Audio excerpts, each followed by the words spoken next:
মায়ের স্বপ্ন আর পরিবারের আশা বুকে নিয়ে দূর প্রবাসে পাড়ি দিয়েছিলেন চট্টগ্রামের ৮ প্রবাসী। দেশে টাকা পাঠিয়ে পরিবারকে শান্তিতে রাখবেন, এই ছিল তাদের মনের আশা। হাসি মুখে উড়োজাহাজে চেপে বিদায় নেওয়া সেই প্রবাসীদের ফিরতে হলো কফিনে মোড়া নিথর দেহ হয়ে। এক মর্মান্তিক সড়ক দুর্ঘটনায় শেষ করে দিল তাদের সব স্বপ্ন। যে মুখে হাসি নিয়ে গিয়েছিলেন দূর দেশে, সেই মুখে ফিরল নিরাপত্তায় ঢেকে। চট্টগ্রাম শাহ আমানত আন্তর্জাতিক বিমানবন্দরে ওমানে সড়ক দুর্ঘটনায় নিহত ৮ প্রবাসীর মরদেহ। প্রিয়জনের নিথর দেহ এক নজর দেখতে ছুটে আসেন স্বজনরা। Japan Bangladesh joint venture company JBS holdings limited. কেউ মূর্ছা যান, কেউ কান্নায় ভেঙে পড়েন। নিথর শরীরের পাশে হাহাকারে ভারী হয়ে উঠে পুরো বিমানবন্দর এলাকা। 10 মিনিটের ভিতরে আমি গেছি যে তাদের জান দেখতে পারি না, সবগুলো 1 মিনিটে মারা গেছে। আমার ভাই গেছে যে 11 মাসের মতো হয়েছে। আমি সন্দ্বীপ থেকে আসছি, যে 7টা লাশ মৃত্যু হয়েছে ওদের ওইখানে আমার একটা নাতিন জামাই আছে বাবলু।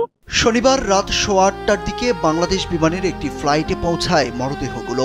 রাত 9:20 নিহতদের লাশ স্বজনদের কাছে হস্তান্তর করে বিমানবন্দর কর্তৃপক্ষ।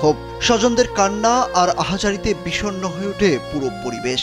সন্দ্বীপের যে রেমিটেন্স যোদ্ধারা আমাদের সুখের জন্য, সন্দ্বীপবাসীর কল্যাণের জন্য যে প্রবাসে গিয়ে আজকে তারা জীবিত অবস্থায় গিয়ে লাশ হয়ে ফিরে আসছে, আমরা সন্দ্বীপবাসী আমরা শোকাহত, মর্মাহত। আমরা শুনছি গাড়িতে মোট 9 জন ছিল, 9 জনের মধ্যে 7 জন লগে লগে মারা গেছে গাড়িতে, আর 3 জনের হসপিটাল নিচে।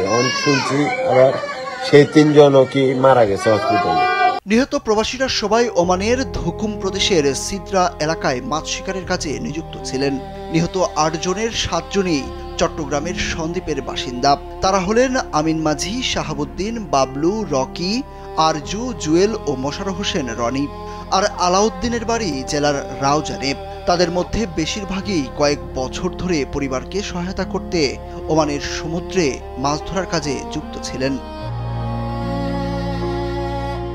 8 অক্টোবর ধুকুম প্রদেশের সিদ্রা এলাকায় তাদের বহনকারী গাড়ির সঙ্গে অপর একটি গাড়ির মুখোমুখি সংঘর্ষ হয়। ঘটনাস্থলেই প্রাণ হারান 7 প্রবাসী। দুর্ঘটনার খবর পৌঁছানোর পর থেকে শোকের ছায়া নেমে আসে পুরো জেলা জুড়ে। সুরুজ আহমেদ, কালবেলা।